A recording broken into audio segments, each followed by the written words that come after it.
Well,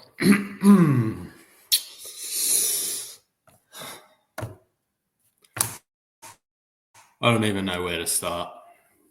Let's just get into this, shall we?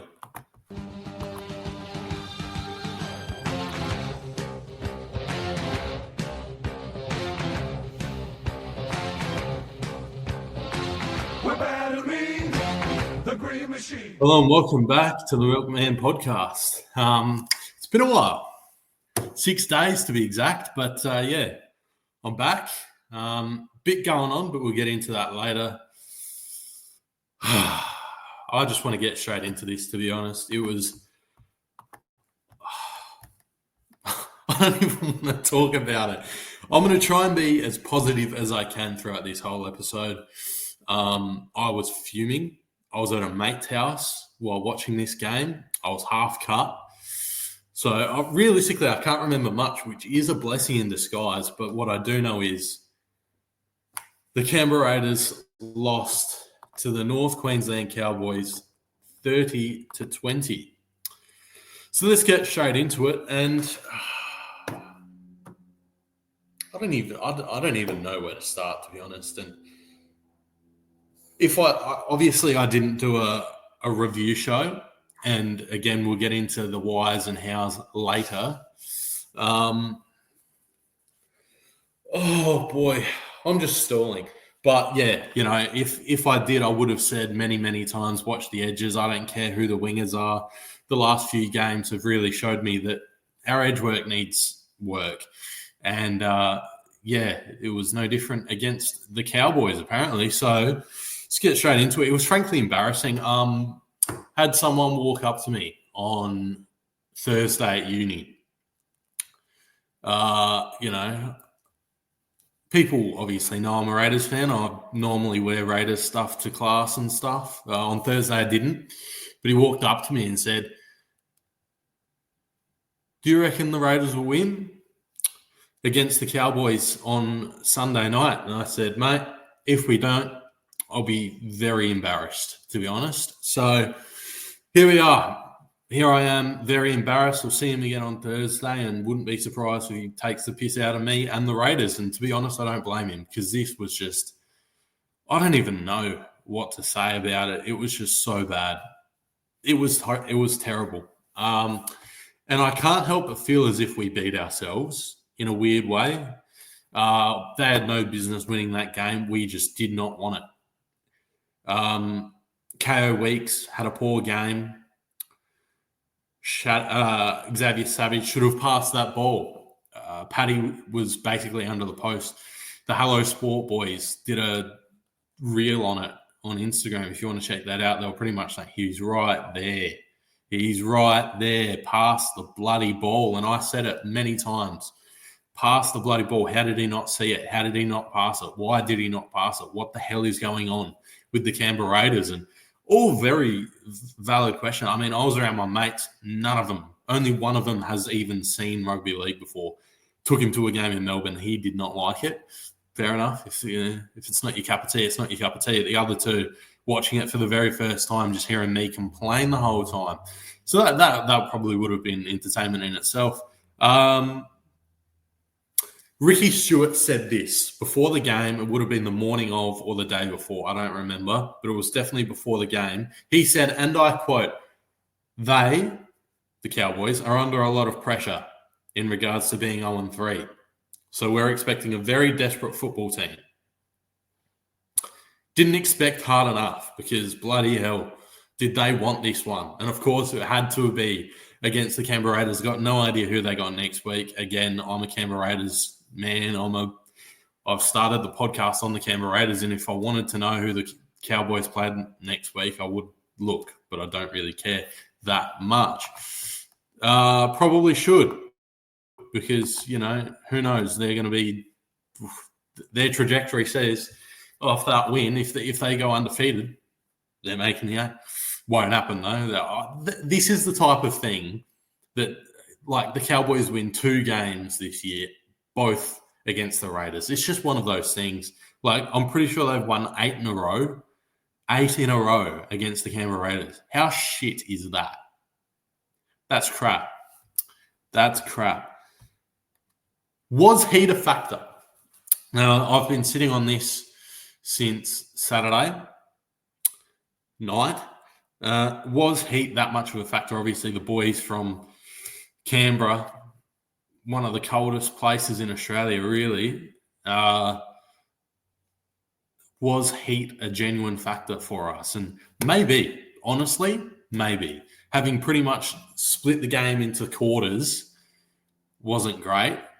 That wasn't a good sign. I had a look, 81% humidity. That's why, like, before, because I was talking the whole time because my mates were there. I wasn't going to be completely antisocial. You know, it was a lot of, like, I just heard before the broadcast, like, changes will be, like, this game will be played differently. And I thought, what do you mean? And then obviously they went to a drinks break, and I thought, or they said something before the drinks break, like, oh, we're going into a drinks break pretty shortly, so we'll see who can hold on, or whatever the case. I don't remember what was said. But it was kind of like, oh, is it that bad? So I looked, and then 81% humidity. Holy smokes. So fair enough, but still. And then it was raining as well. Like, that is horrible weather. That's just terrible. Sorry, I've lost where I'm at on my thing because there it is. All right, so let me know. Do you reckon heat was that much of a factor? I don't. I just think we just weren't ready for it, to be honest, and we just didn't want it by the end of it. Joe Tarpany got the first try in his return, and it got me excited. I thought, yeah, we're going to smash them. This will be 40-0. How good. Can't wait. That is where the highlights really ended for the Raiders. Obviously, we put up 20, but 3 tries and 2 penalty goals, I think it was. Yeah, not good enough. Not against the Cowboys.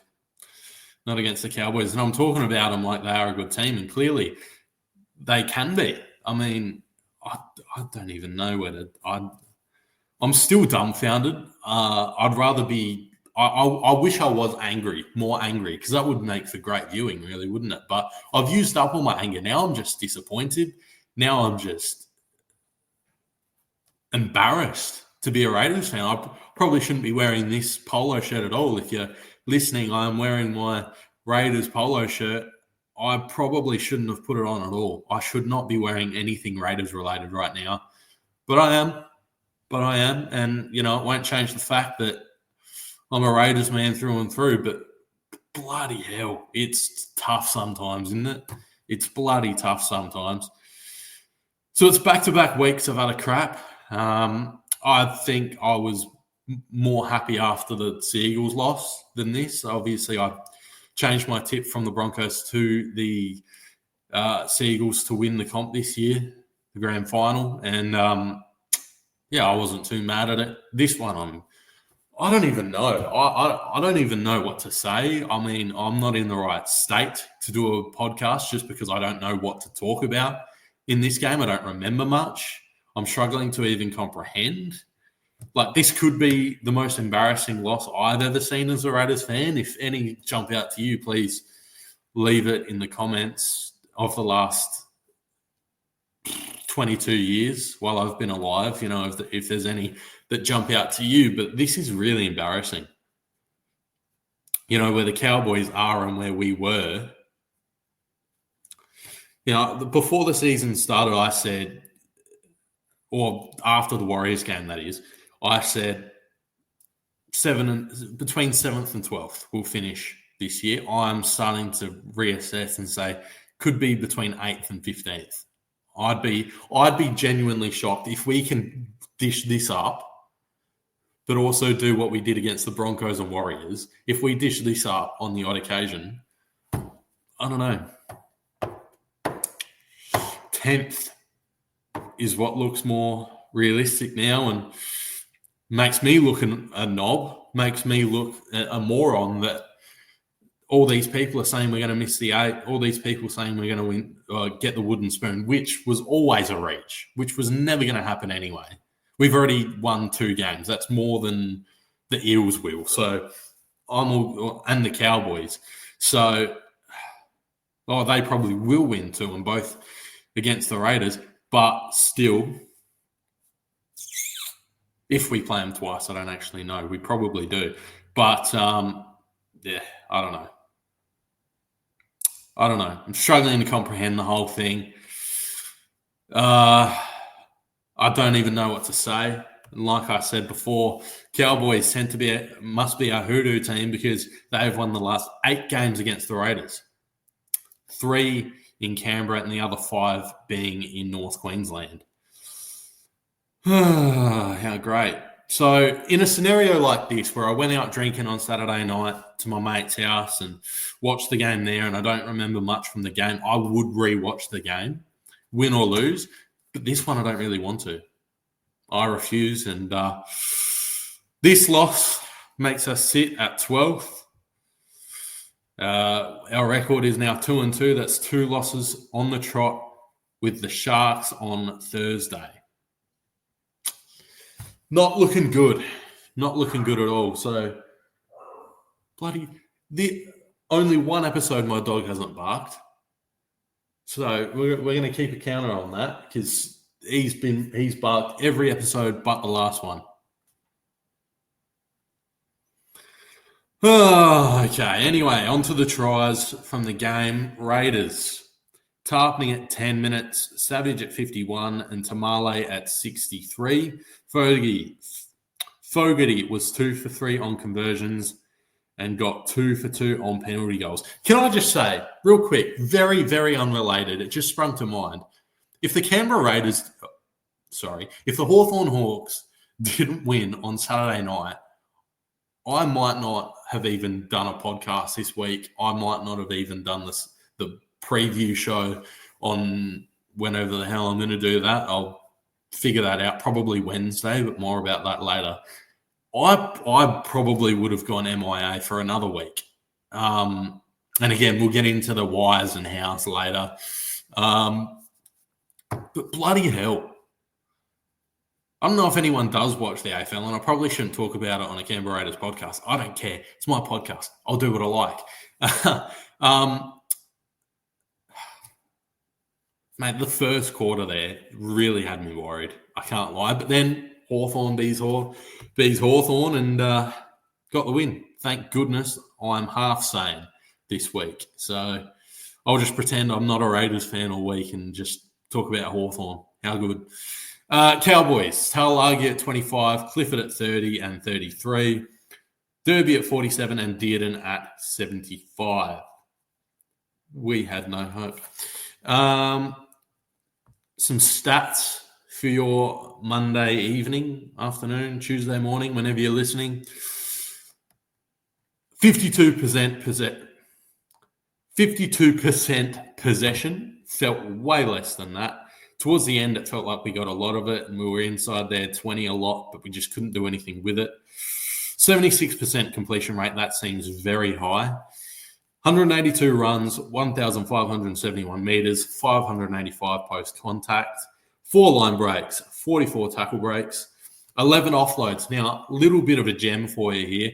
Corey Horsburgh was told to stop doing it in certain parts of the field, and he actually went up to Ricky Stewart and said something along the lines of, "That's my bad. I knew I did something wrong here." But we need to cut him out. I know Ricky Stewart loves his offloads, but we just need to stop for a week or two. Seriously, I just can't anymore. I don't want to see it anymore for another couple of weeks, unless it's like a prime offload and it's, really necessary to offload the ball in that current minute, in that spot on the field, unless it's like the most clear offload you've ever seen and there's a big gap of space where the bloke's running to. I don't want to see an offload for another 2 weeks, but obviously it's Ricky Stewart's game plan. He loves the offloads. They're going to keep coming. That's just how it goes. 89.1% tackle efficiency compared to their 84.5. 350 tackles made, 31 missed, 12 of which were ineffective. 14 errors compared to their 11. 4 on reports, none resulting in suspensions. Papali'i was fined a grand total of $6,000 with his on reports, and Horsburgh was charged with a grade 1 dangerous contact charge. So got away with it there. So let's get into the milkman player of the game, Savilio Kamale. What's going on? There we go. Okay, yeah, bit of internet issues still don't know what's going on. This is bullshit. I don't know. Again, I say I want to keep this show PG. How many times have I said shit this episode? At least 3 now.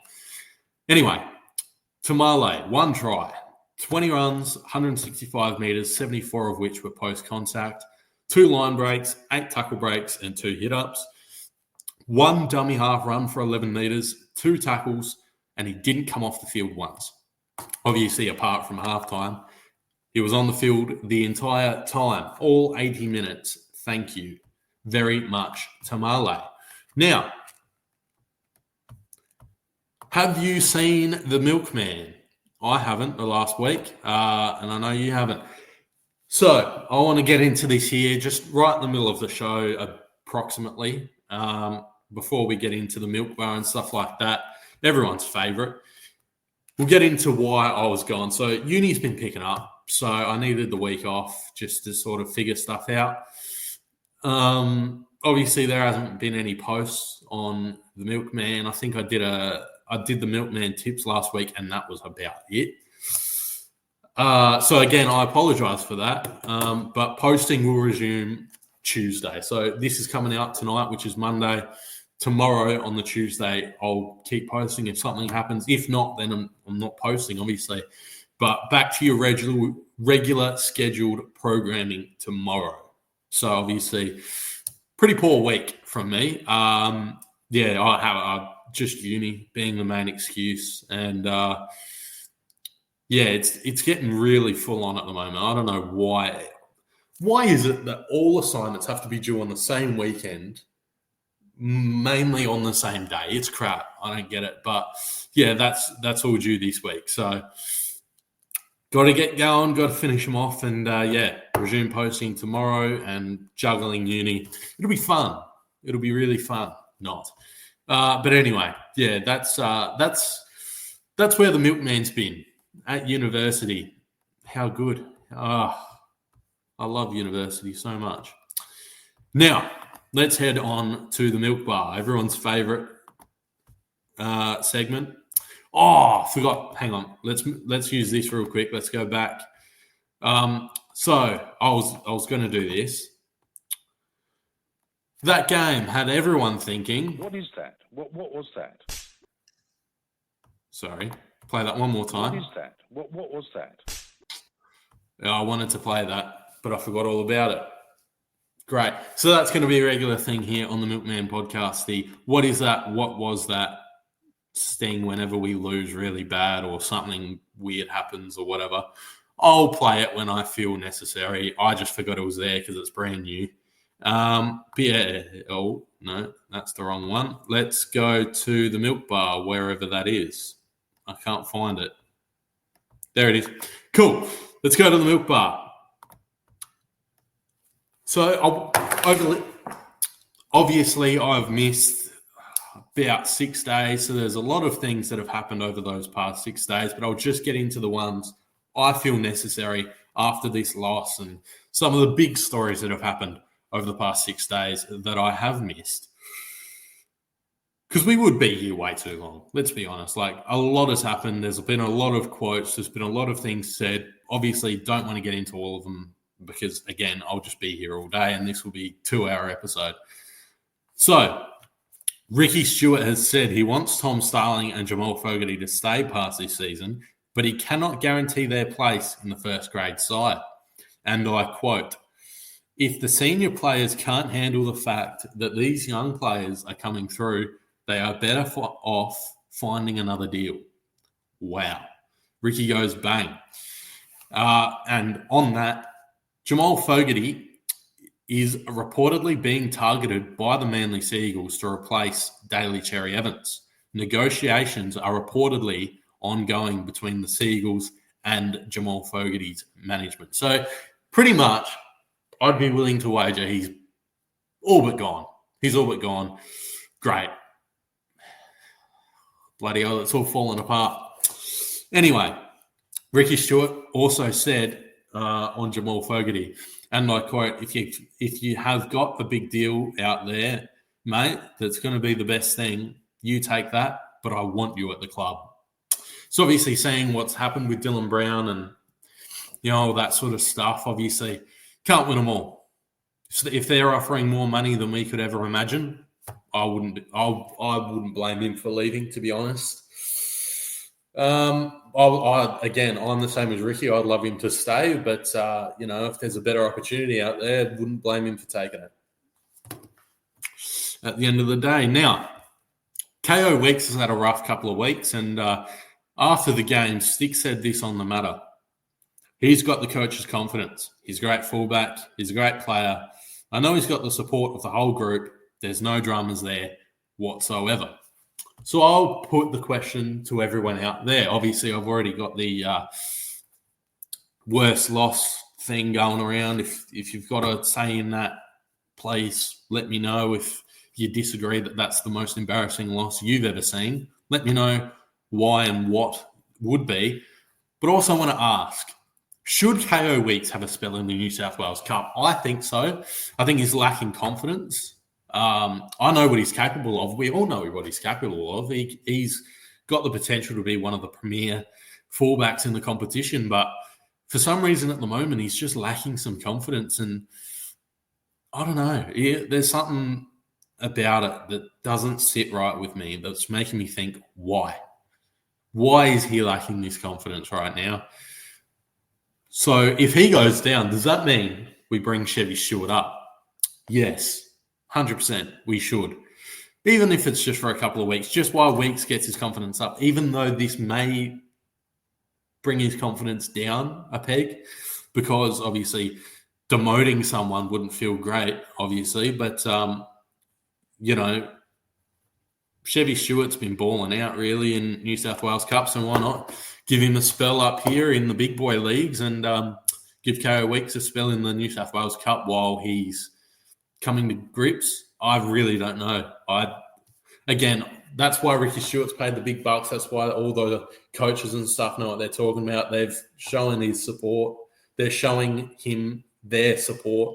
So that's the main thing. And, we just got to – I back whatever the coaches say, to be honest. They're paid the big bucks. I just sit here on my couch in another state that, I'll just watch from TV, really, and then talk about crap, mainly Tom Starling, who I don't think I'd actually, I have. I did say his name before. Other than that, that's only twice I've mentioned him, and that'll be it. I did the script before. I only mentioned his name twice, and I'm not going to say his name again, just so I don't have to put him in the description again, because he's probably thinking, this bloke's weird. Why does he keep talking about me? Obviously, he probably doesn't know this podcast exists. He hasn't seen any of my stories. Obviously, I look, but I don't add him in anything or mention him in anything, obviously, because I don't really want a restraining order put out against me, especially against my favourite player for my favourite team. But anyway, we'll move on. We will move on. Now, Jayden Brailey signing was made official last week, which is huge, but it also means I'm going to bring him up again. This is great. Tom Starling or Danny Levi will need to go. Again, I've made my thoughts on this very clear in past episodes that Danny Levi would be the one to leave. And obviously, Brailey and Starling would have to battle for the 9, and then the other one would take the 14. Obviously, Owen Paddy being in the conversation as well really makes things difficult. There's four hookers. Sorry, there's 4 hookers there. So we're going to have to figure something out. Again, I'd get rid of Brailey, and Paddy would have to be in the New South Wales Cup for a while longer, which, again, he probably wouldn't like very much. Again, Ricky Stewart's paid the big bucks. All the blokes behind the scenes are paid all the big bucks. They'll make all the decisions. I'll just nod and agree for now. But obviously now I have this podcast. I don't have to agree. I can disagree and make my voice heard. So we'll see what happens there. But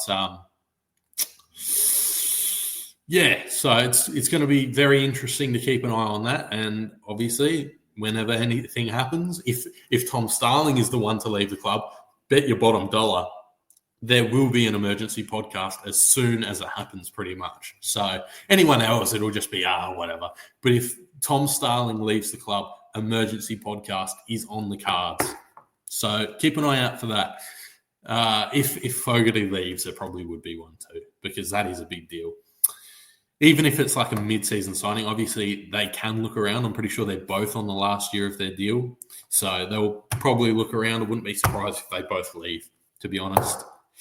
Would not shock me one bit. Now, some injury news from over the weekend. Albert Hopewate has a suspected ACL injury. Not great. Ethan Sanders has an eye socket injury, which I looked before and it was just a really weird thing to read. I'm glad there was no pictures because that would be vile. Yuck is the word I've got written there. Yuck is correct. Jordan Martin has suffered a fracture to his hand. Now, as soon as I read that, it made me think back to my post when Zach Hosking went for surgery on his hand and was announced that he would be out 4 to 6 weeks. And I accidentally used the pun, can't catch a break. Now, I want to apologize for that here because I did not mean that at all. That's horrible. Did not mean that at all. I promise it will not happen again. So, back to it. The review of the Jersey Flegg and New South Wales Cup games, both against the Roosters and both at Belconnen. So the Jersey Flegg boys got the 30-24 win. The most tackles went to Caciotti with 43. Most run meters, Bro with 187. Most line breaks, Tariq Tanner with 1. And it would be multiple people with 1. That's just what the stats said. Now, I've got a system that's easy to find out how I give MVP in New South Wales Cup and Jersey Flegg. If you want to look into it and call me out for it, go for it. But based on formulas beyond my pay grade, Caciotti gets player of the game from Saturday afternoon. Again, I'm pretty sure that's what it was. So the Jersey Flegg side still sits at second and they are still unbeaten. How good. Now, the New South Wales Cup boys unfortunately got another loss, 34-26. Excuse me. Most tackles was Levi with 37. Most run meters was Chevy Stewart with 185. Call him up. And Danny Levi gets the Milkman MVP from the New South Wales Cup side. And they're sitting at 10th without a win. Great. So there's the review of the Jersey Flegg and New South Wales Cup. Let's get into some Milkman tips now. Shocking week. Absolutely shocking this week. And not even the Raiders could save me. For those of you following along at home, 2 for 8. Now, I'll get it up here and I'll give my thoughts because it was just an impossible week to tip, really. I didn't realize how bad it was until I just looked. I thought I at least got 4. Apparently not. So, obviously, Penrith losing to South Sydney, and I did say the Bunnies would be in it. I said there would be more fireworks than just a Bunnies loss. They won. Don't count out Wayne Bennett. That is the moral of the story this week. Do not count out Wayne Bennett. I'm never going to do it again. I should have stuck to my theory of riding the Bunnies until it fails me. I should not have tipped Penrith. That's my bad. The Roosters losing to the Titans. I mean, that one was really a coin flip anyway. I said it in the Milkman tips on Thursday. It would have been, don't like either of them. I'll just go the Roosters because I have to pick one. Pick the Broncos over the Dolphins. I felt like that was obvious. even then it looks really close on paper, doesn't it? I did watch bits and pieces, but I didn't really watch it, to be honest. The Dragons beat the Storms, which is a big surprise to me, but I'm happy for them. I like the Dragons personally, so I'm fine with it. Don't like the Storms, but then again, who does? Cowboy beat the Raider. Great. We talked about that. Don't really want to talk about it again. The Bulldog beat the Shark. Who would have seen that coming, to be honest? If you tip the Bulldogs, I'm good on you. So actually, like, how? How did you know that was going to happen? And what are the lottery numbers this week? Manly beat Para. Got that one right. Even then, that's pretty close. Even considering they beat the brakes off us, they didn't. 26-12 over Para. I mean, ugh. Okay. And then I tipped the Tigers over the Warriors. Yeah, close, 24-26. I'm not too mad about that, but 2 for 8, I mean, make my record look bad, why don't you? So, yeah, they're the Milkman Tips review, and stay tuned. Wednesday, Milkman Tips again. Hopefully better round than that, because that was shocking. Normally that's a round 1 or 2 thing, not round 4. I don't know why. I don't know. It's going to be a wild season this year, clearly, because, mate, that's just pathetic from me. Absolutely pathetic. So, we're almost at the end here, and I've gone quicker than I thought I would. I've got a lot of stuff written down here, but apparently I've zoomed through it. I need to start talking slower. No, I want my episodes to be about half an hour, since there's only one of me, so I don't really want people to get sick of my voice too quickly. But anyway, just some general stuff. Now, since this week's game is on Thursday night against the Sharks, and I'm going to double check that because, Thursday night against the Sharks, Raiders, taking them on, and we are obviously the outsiders here. No surprise there, but again, we'll talk about that in the preview show, which should be out on Wednesday. I want to get it out the day early because, obviously, if it's out on the Thursday, it might clash. I might end up, I don't know. I just want to get it out a day early as often as I can. That's the reason why I'm recording and releasing this review on the Monday, just so there's an appropriate amount of time, because if I feel like if I did Tuesday and Wednesday, it'd just be a bit much. So I thought if I did Monday and Wednesday, give a day for me to prepare and see what other stuff come across the desk. But when we do play on a Thursday, this will be the formula, Monday and Wednesday. If we play on a Friday, obviously it'll probably be Tuesday and Thursday. I do the review and preview. But again, I feel like it'll all make sense. I just want to get stuff out a day early. But if we play on a Sunday, obviously it will still be the Friday. And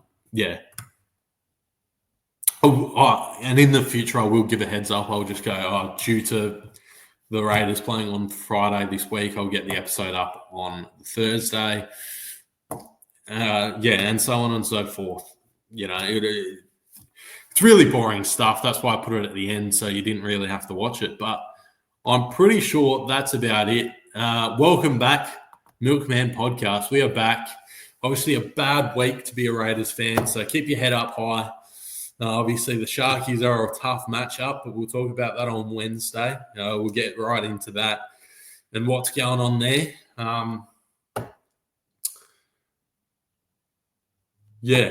So, and another thing, real quick, I might be dropping Aussie Rules football and I might be taking up rugby league. So that's kind of exciting. I'm kind of excited to see where that goes. Training's on Wednesday night.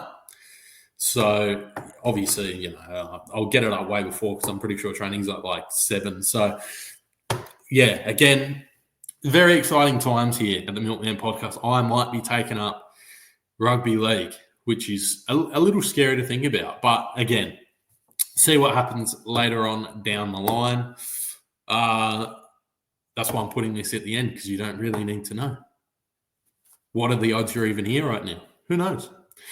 I feel like I've kept this together pretty well after that shocking Saturday evening for me. I feel like I've kept it together. I didn't lose my head when I thought I would. Probably should have. I would have got a good clip out of it. I might have to fabricate that right now just to... Yeah, we'll fabricate it. We'll fabricate it. You ready? You're going to see some absolute fabrication just for clicks on Instagram. I'm kidding. I'm not going to do that. Look, rough week to be a Raiders fan. So, again, keep your heads up high. Regroup on Wednesday for the preview show for the Cronulla Sharks. Another tough one. Really should have won this one, and then we would have been 3-2 at the end of this week. So, again, keep your heads up. We've been through worse as Raiders fans, so just got to keep on keeping on. But at the end of the day, we just got to keep asking ourselves. What was that? So, yeah, that'll do it for me here, the Milkman Podcast. See you on Wednesday. Make sure you're following at Milkman Podcast on Twitter and Instagram to stay updated with all things Canberra Raiders, starting tomorrow, of course. Taking the rest of the day off, do some uni stuff, real boring stuff, nothing interesting. But yeah, that'll do it. Hopefully you enjoyed, and of course, up the milk.